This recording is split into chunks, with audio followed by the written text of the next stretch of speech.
Alam nyo ba na ang Pilipinas ang may pinakamalaking solar system sa buong mundo? Ito ay matatagpuan sa Gapan, Nueva Ecija, Philippines. Ito ay sentro ng Luzon. May kabuuang hektaryang 3,500 ang solar na project ni Bongbong Marcos.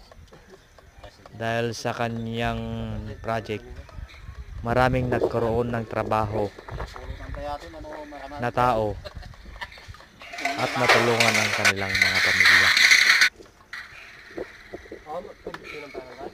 Kaya magpasalamat tayo sa ating Pangulo na ginagawa niya lahat para lang umunlad ang ating bansa sa pamamagitan ng kanyang mga proyekto. Yung mga naninira sa kanya